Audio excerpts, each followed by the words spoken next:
Hello, everyone. This is Rick, and welcome to Astral Club. This is Interview with Freddie Mercury. Before we get into it, just want to mention a few things. First up, Patreon. If you'd like to support the channel, you can certainly do so on Patreon.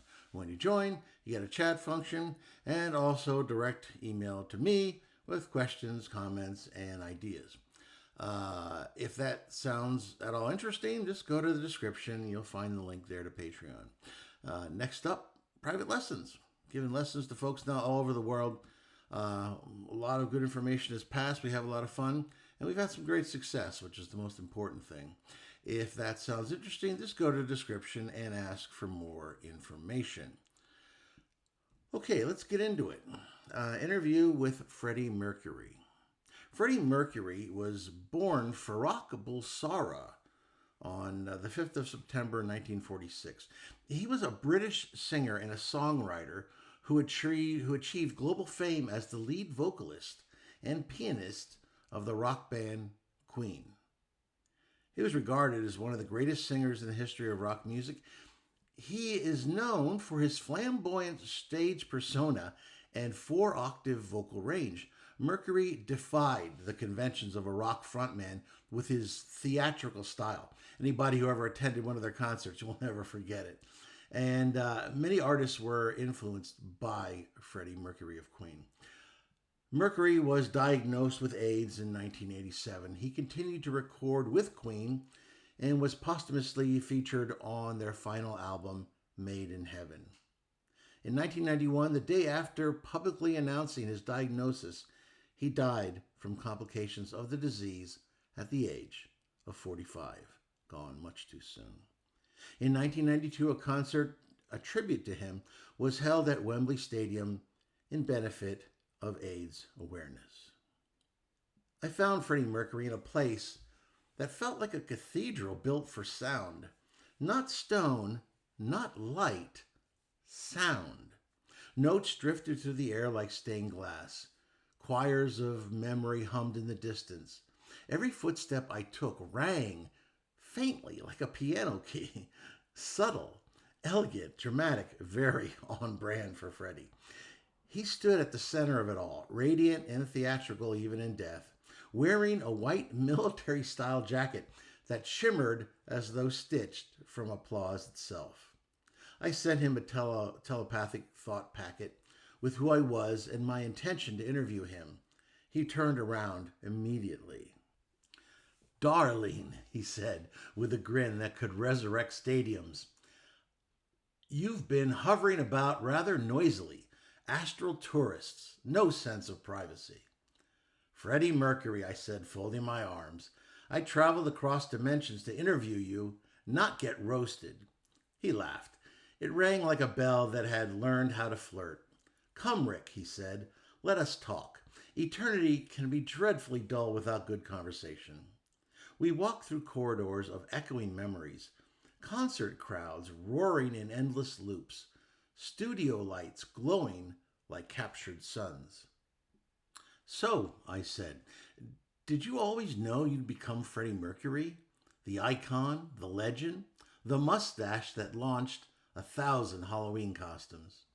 He smiled softly. "I knew I was different," he said. "Farrokh Bulsara was a strange boy. Outsider, dreamer, performer before I had a stage. Music was my rebellion, my armor, my love letter to a world that didn't quite know what to do with me." Images flared around us. Him at the piano, commanding crowds, grinning mid-note like a magician who knew the trick was himself. "Fame," he continued, "is a mirror that reflects both your brilliance and your loneliness. The world sees a god. You return to your hotel room a human." "Relatable," I muttered, though my Astral Club members, they mostly are worried about things like ghosts and confused cats. He laughed again. We passed a floating memory of Wembley Stadium, the crowd roaring in a perpetual Live Aid moment. My proudest creation, Freddie said softly, was not fame. It was connection. When we sang, "We Are the Champions," and I love that song, the audience became one voice, millions of hearts beating in time. We passed a floating memory of Wembley Stadium, the crowd roaring in a perpetual Live Aid moment.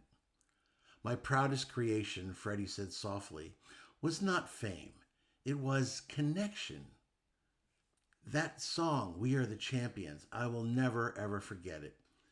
Music is alchemy, Rick. Rick, it turns pain into power, shame into spectacle, loneliness into communion. And Bohemian Rhapsody? I asked. What was that? He smirked.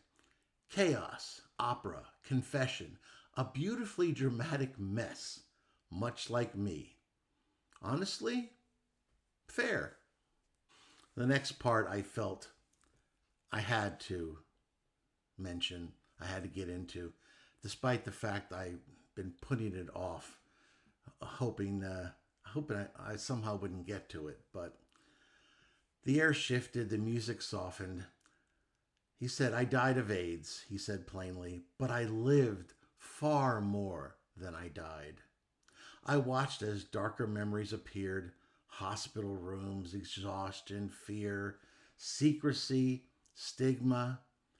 Keep in mind that in the early 90s, AIDS was still very much stigmatized as a disease, and it caused a lot of fear in people and caused them to try to avoid people with AIDS. And it was just, I'm sure, a very tough time for people struggling with that disease or who had loved ones who struggled with that disease. There was terror, he admitted. There was anger. There was regret. But there was also courage and love. So much love. He looked upward. My greatest sorrow was not dying young. It was the time I spent hiding who I was. He turned to me gently. Fear kills faster than disease. Even my penchant for sarcasm paused. You got to salute that kind of thought process. "So, were you afraid at the end?" I asked quietly. "Yes," he said honestly, "but fear is only loud until understanding arrives." We then stepped into a vast astral amphitheater where spirits shimmered like stars listening to silent music. Death, Freddie said, spreading his arms, was not darkness. It was a key change. He grinned. I simply modulated. He explained that in the astral, identity remains, but pain, shame, and ego soften. That actually got me worried a little bit. Not the great ego of Freddie Mercury. "I am still Freddie," he said. He sensed my thought process. "But I am no longer trapped by applause, addiction, or expectation. I sing because I love to sing now, not because I must." "And AIDS?" I asked. He touched his chest. "I went through a long period of healing. But the suffering is gone now. The lessons remain. Compassion deepens here. We do not forget Earth. We understand it." "Do you miss being alive?" I asked. He thought for a moment. "I miss the stage lights," he admitted, "the thunder of the crowd, the electricity of creation." Then he smiled warmly. "But I do not miss fear. I do not miss hiding. I do not miss pain." He looked at me kindly. "My music remains on earth. My voice still lifts broken hearts.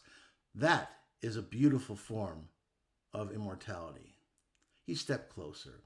"And you, Rick, still telling stories across dimensions, still laughing at the abyss. Keep doing that. The cosmos needs humor." "Great," I said. "Now I have performance pressure from a dead rock god." I thanked him as I prepared to leave. Freddie winked. Tell them, he said, that love is louder than fear, that music transcends death, and that I am still singing. The sound cathedral swelled with invisible applause, and as I drifted back towards my body, I heard his voice one last time, bold, warm, and triumphant. The show must go on, darling. If you liked that episode, please hit the like button, share it with those of like mind, subscribe if you haven't already. And please, comments and questions. Is there some questions you would have asked him? I'd love to hear it. Did you like the music of Queen and Freddie Mercury? It's I know it's more of a boomer thing, but I think Gen X, we got into it a little bit, and his music's still alive. And I encourage anyone who's never, I can't believe I'm saying this, who's never heard of Queen or Freddie Mercury, go on YouTube and check out some of those songs that I mentioned and maybe some other stuff. And I think you'll find appreciation for what this giant of a man left us for posterity's sake. This is Rick, and I will see you on the astral plane.